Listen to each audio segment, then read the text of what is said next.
Hey there, creepy peeps, and welcome back to my channel. Today, finally, I'm going to be talking about Happy Death Day to You.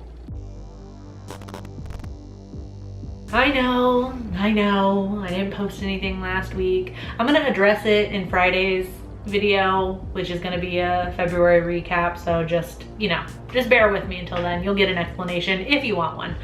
Anyways though, let's talk about Happy Death Day to You, which is directed by Christopher Landon and once again follows Tree Gelbman, who finds herself stuck in the same time loop despite unmasking her killer.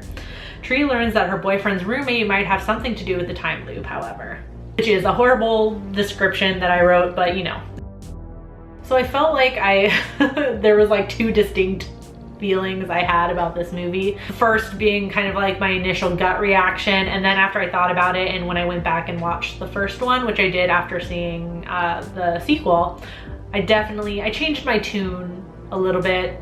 I think it just needed some time to sit with me, not feeling the heavy amount of comedy that was in this sequel. And don't get me wrong, the first one definitely has comedy in it as well, but I feel like it was way more of a slasher feeling type of a movie, you know what I mean? Whereas this one definitely dialed back the slasher qualities and bumped up the comedy to 11. So as I was leaving the theater, I wasn't 100% a fan of it. Like I said, I feel like it just needed time to sit with me because I didn't really get it when I first walked out. I was like, oh, I didn't like that. It wasn't as slashery as the first one, blah, blah, blah, blah, blah. It made me want to watch the first one again because I really liked the first one.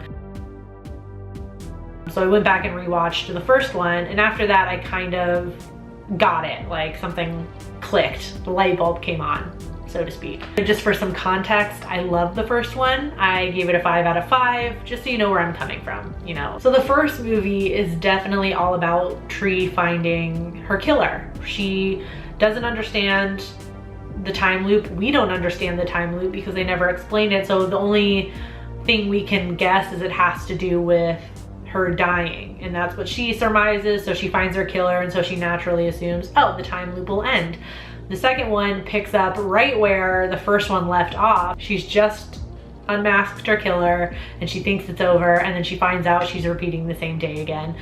So naturally, it's like you quickly have to abandon the logic that it doesn't have anything to do with them dying necessarily. That's not the reason like they're coming back. And of course we find out the reason why they're coming back. It does have to do with Carter's roommate and his thesis project. So the second one is more about just getting out of the time loop. We're not as concerned with figuring out who the killer is anymore. So it made sense. I started to appreciate that more because simply repeating the same formula of the first one, which considering what the theme of the movies are, it would kind of be funny if they repeated the same formula, because she's repeating the same day and all that. Yeah, I know, I'm not funny. Even though it would kind of make sense if you thought about it, it would ultimately be boring if they just repeated the same formula. And again, I love the character Tree. She is the big reason why I loved the first one so much. I loved her character arc in the first one, and she has an equally interesting arc in this one. Like, she has more to learn still, become an even better person. So the first one is all about her kind of like, in essence, like while figuring out who her own killer is, also dealing with the loss of her mom, which she still hasn't gotten over. But then of course, when she starts getting thrown into these alternate universes, she lands in one where her mom is still alive, and so it becomes about her either kind of like regressing from the lesson she learned in the first one and staying in the past, and forgetting about all the lessons she learned and all the growth that she's accomplished, and just forgetting all that and going back to, being with her mom, or, moving forward into the future, even though it's unknown and it's scary. I may be reading way too much into this. I feel like the whole future equals the unknown theme was super fitting for the movie, actually, considering that Tree is repeating the same day for 2 whole movies. She's repeating the same day multiple times. So in a sense, there's kind of a comfortability, I think, for us and for the character, because we know what's gonna happen. She knows what's gonna happen. She knows, like, you know, all the little events of the day. She knows when they're gonna occur. And there's a comfortability in that. So even just making it to tomorrow, to the next day, is the unknown, and it's scary. And that's the whole theme of the movie. Like, if she chooses love over, you know, if she chooses, you know, Carter over her mom, she's, you know, moving forward into the unknown. And I definitely read way too much into the movie. Plus, Jessica Rothe, once again, sells it so well. Like, just her performance sells it in the first one, she sells it again in the second one. The movie wouldn't be half as fun if it wasn't for her performance, and that is true for the first and the second films, in my opinion.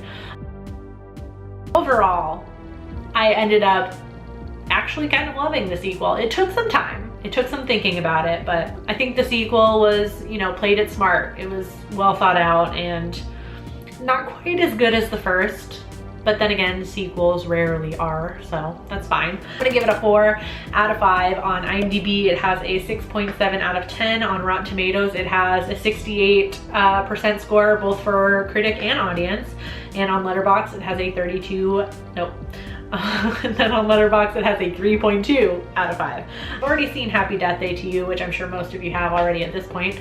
Let me know in the comment section down below what you thought about it. Hope you enjoyed this video. If you did, please give it a thumbs up. Subscribe if you're new here and become a Creepy Peep today. And you can ring that notification bell down there to be notified every time I post a video, even though it doesn't always work. Thank you so much for watching, and until next time, stay strange. Bye.